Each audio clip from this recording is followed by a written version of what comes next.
Doctors అంటే ప్రాణం పోస్తారు అని అనుకుంటూ ఉంటాం కదా ప్రతి ఒక్కరిమి కూడాను. బట్ డాక్టర్లు కూడాను కామంతో రగిలిపోతున్నారు అని అనడానికి ఈ మహానుభావుడు ఒక పెద్ద ఉదాహరణ. మరి ఆయన ఒక్కడే కాదు, ఇలాంటి చాలా అసలు భారతదేశంలోని ఇతర దేశాల సంగతి మనకు తెలియదు కానీ భారతదేశంలోనే అనేక ప్రాంతాల్లోని ముఖ్యంగా బెంగళూరుకి సంబంధించిన ప్రాంతంలో మాత్రము అనేక చోట్ల డాక్టర్స్ ఇదే పని చేస్తున్నారు అనడానికి చాలా ఈ మధ్యన best examples, best videos release అవుతూ ఉన్నాయి వీళ్ళకి సంబంధించి, వీళ్ళు చేసే వెధవ పనుల గురించి. మరి డాక్టర్లు అంటే ప్రాణం పోస్తారు, ఎవరైనా ఏదైనా అబ్యూస్ చేసినా ఏదైనా చేస్తే దానికి సంబంధించిన పరీక్షలు చేస్తూ వాళ్ళకి ఇలా జరిగింది అని చెప్పేసి కొంతమంది డాక్టర్లు వాళ్ళే లీడ్ తీసుకుని వాళ్ళే దగ్గరుండి ఆ కేసుని హ్యాండిల్ చేస్తున్న పరిస్థితులు కూడా మనం చూసాము. అలాంటి అద్భుతమైన కాళ్ళకి నమస్కరించినా కూడా వాళ్ళ రుణం తీర్చుకోలేనటువంటి డాక్టర్లు ఉన్న ఈ ప్రపంచంలోని కాళ్ళతో తన్నించుకునే స్థాయిలో దిగజారిపోతున్న డాక్టర్లు కూడా ఉంటూ ఉన్నారు అనడానికి బెంగళూరులో జరిగిన ఒక ఘటన మాత్రం ప్రస్తుతం వైరల్ అవుతుంది వీడియో.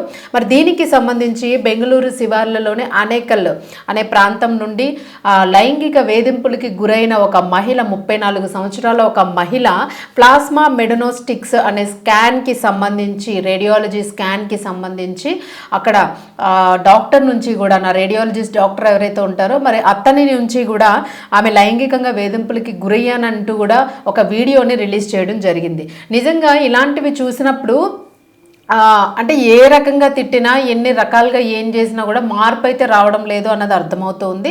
అయినప్పటికీ కూడా ఏదైనా నిజంగా అంటే ఏదైనా విని కనీసము ఇన్ని ప్రసార మాధ్యమాలు వస్తూ ఉన్నాయి, ఇలాంటివి చేయకూడదని ఏమైనా బుర్ర జ్ఞానము, ఒక విచక్షణ ఉండి విచక్షణతో ఎవరైనా ప్రవర్తిస్తారేమో అని చేసే ప్రయత్నం తప్ప ఇటువంటివి అరికట్టడం మాత్రము అసలు నిజంగానే అంటే ఏ లక్షల్లోనో ఒకటో రెండో ఉంటూ ఉన్నాయి వీటికి నిజంగానే న్యాయం జరిగేవి.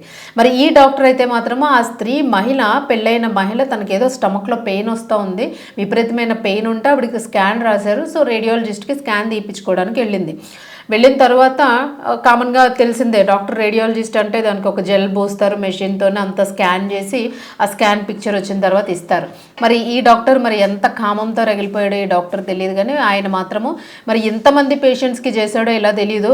ఇది మేబీ ఇదే ఫస్ట్ టైం అయ్యి ఉండకపోవచ్చు. అంత విచక్షణ రహితంగా, అంత ఒళ్ళు మరిచిపోయి ప్రవర్తించాడు ఈ డాక్టర్ అంటే మాత్రము ఖచ్చితంగా ఇది ఫస్ట్ టైం అయ్యి ఉండకపోవచ్చు. బట్ ఇప్పుడు వాడు చేస్తున్న పనులన్నీ బయటకు వచ్చినాయి అని చెప్పేసి నెటిజన్స్ ఆగ్రహాన్ని వ్యక్తం చేస్తున్నారు పరిస్థితి.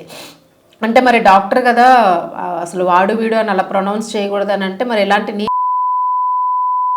ఇట్లాగే పిలుస్తారు. డాక్టర్ అనే పేరుకే కలంగం తెచ్చే వెధవలు వీళ్ళందరూ అని చెప్పేసి నెటిజన్స్ చెప్తూ పూర్తి స్థాయిలోన వాళ్ళ కోపాన్ని వెళ్ళగొక్కుతూ ఉన్నారు. అంటే దొరికితే చితకబాదేసే అంత ఆగ్రహంలో ఉన్నారు. మరి వీడేంటంటే దొరికితే చితకబాదేస్తాడని చెప్పేసి పారిపోయాడు. అయితే వెళ్ళిన తర్వాత ఆమె ఏంటంటే ఫస్ట్ టైము ముందు టచ్ చేయడానికి ప్రయత్నం చేశాడు. స్కాన్ స్టమక్ దగ్గర స్కాన్ తీయడానికి ఆబ్వియస్లీ మరి తప్పదు కదా, వైద్యుడి దగ్గర అంటే ఏదో అంటాం మనం, భగవంతుడి దగ్గర ఒకటి, వైద్యుడి దగ్గర ఒకటి, అలాగే న్యాయ నిపుణుల దగ్గర ఒకటి ఖచ్చితంగా నిజాలు చెప్పాల్సి ఉంటుంది. నిజం చెప్పకపోతే న్యాయం జరగదు, నిజం చెప్పకపోతే సరైన వైద్యం కుదరదు, భగవంతుడి దగ్గర కూడా నిజం ఒప్పుకోకపోతే మనం చేసిన దానికి పశ్చాత్తాపం. సో ఈ వీళ్ళ ముగ్గురు దగ్గర మాత్రం ఖచ్చితంగా నిజం చెప్పాల్సిన పరిస్థితి ఉంటుంది. సో అలాగే డాక్టర్ల దగ్గర వాళ్ళు ఆడైనా మగైనా ఎవరైనా కూడా అప్పటికీ కొంతమంది సిగ్గుపడుతూ ఉంటారు మహిళలు. అయినప్పటికీ కూడా తప్పదు కాబట్టి ఇంకా వైద్యో నారాయణ, వైద్యుడే భగవంతుడు, వైద్యుడే తండ్రి తల్లి అనుకుని వాళ్ళ ముందు జనరల్లీ బట్టల్ని కొంచెం అప్ చేసుకుంటాము బట్టల్ని, ఎందుకంటే అక్కడ మెషిన్ పెట్టి తీయాలి కాబట్టి పాపం ఆడవాళ్ళు వాళ్ళకి ఇబ్బందిగా అనిపించినా కూడా, ఎందుకంటే ఎప్పుడైనా పెళ్ళి అయితే అది భర్త తాకే శరీరము, చిన్నప్పుడు అమ్మ నాన్న అంతే కదా. ఇప్పుడు అట్లాంటి వాళ్ళు ఒక డాక్టర్ దగ్గరికి పోయి అన్ని వాళ్ళని కంట్రోల్ చేసుకొని వాళ్ళు స్కాన్ కోసం వాళ్ళు వెళ్తారు, సర్జరీస్కి వెళ్తూ ఉంటారు. మరి ఇలాంటి వాటిని అనుగుణంగా చేసుకొని, ఇలాంటి వాటిని ఒక రీజన్గా చేసుకొని తాకడానికి అదే సమయం అసలు ఇలాంటి వాళ్ళకి ఇంకా తాకడానికి వేరే వాళ్ళు ఉండరా? పేషెంట్స్ దగ్గర ఇలాంటివి చేస్తారు. మరి అప్పుడు డాక్టర్లు ఎందుకు కావాలి? మీరు డాక్టర్లు కాకుండా ప్రాస్టిట్యూషన్ హౌస్లో నడుపుకుంటే అయిపోతుంది అని చెప్పేసి అంటూ ఉన్నారు. మరి దీనికి సంబంధించి మొత్తానికైతే ఆవిడ బట్టల్ని లిఫ్ట్ చేయడము, ఆ స్కాన్ కోసం తీస్తూ ఉన్న సమయంలోనైతే వీడియోలో క్లియర్గా కనిపిస్తుంది. బట్ వీడియోని మనం ప్లే చేయడానికి కుదరదు కాబట్టి కొన్ని ఇమేజెస్ని ఇస్తూ ఉన్నాము. చాలామందికి కూడా ఇది ప్రసార మాధ్యమాలు అంటే ఫేస్బుక్, ఇన్స్టా వీటిల్లో కూడా డైరెక్ట్ వీడియో రిలీజ్ అయింది. బట్ మీడియాకున్న ఆంక్షల ప్రకారము మేము పూర్తిగా దీన్ని రిలీజ్ చేయలేం కాబట్టి ఫొటోస్నే పెడుతూ ఉన్నాం.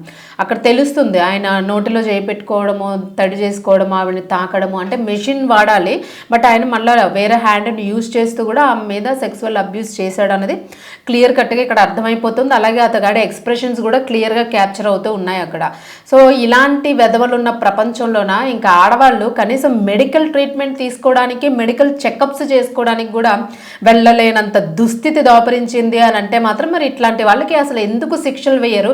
ఇప్పటి వరకు మరి వాడు పరారీ అయిపోయాడు, పట్టుకోలేదు అని చెప్పేసి ఉంది. మరి అలా దానికి సంబంధించి ఎలాంటి అప్డేట్ కూడా ఇంకా రాలేదు. జరిగి 2 days అవుతా ఉంది, ఇచ్చాము, మరి అప్డేట్ కూడా రాలేదు. మరి ఏం చేస్తుంది గవర్నమెంట్? ఆమె క్లియర్గా ఆ కంప్లైంట్ రైజ్ చేసింది. భర్త సజెషన్ మేరకు ముందు ఇట్లా చేస్తే సరే వీడిని ఎలాగైనా పట్టుకోవాలని చెప్పేసి మళ్ళీ రెండోసారి స్కాన్కి వీళ్ళు వెళ్ళడం జరిగింది. రెండోసారి స్కాన్కి వెళ్ళిన తర్వాత ఈవిడ ఫోన్లో రికార్డ్ చేయడం జరిగింది. ఏం చేస్తున్నాడో చాలా తెలివిగా రికార్డ్ చేసింది ఆమె. చేసిందంతా కూడా క్లియర్గా అందులో రావడము, దాన్ని తీసుకుని పోయి పోలీస్ స్టేషన్లోనైతే క్లియర్ ఎవిడెన్స్తోని వాళ్ళు కంప్లైంట్ రైజ్ చేయడం జరిగింది. మరి పోలీసులు అతగాడిని పిలిపించి విచారణ చేసి వదిలేశారు. అంటే ముందైతే పరారీలో ఉన్నాడు, పారిపోయాడని చెప్పేసి అన్నారు.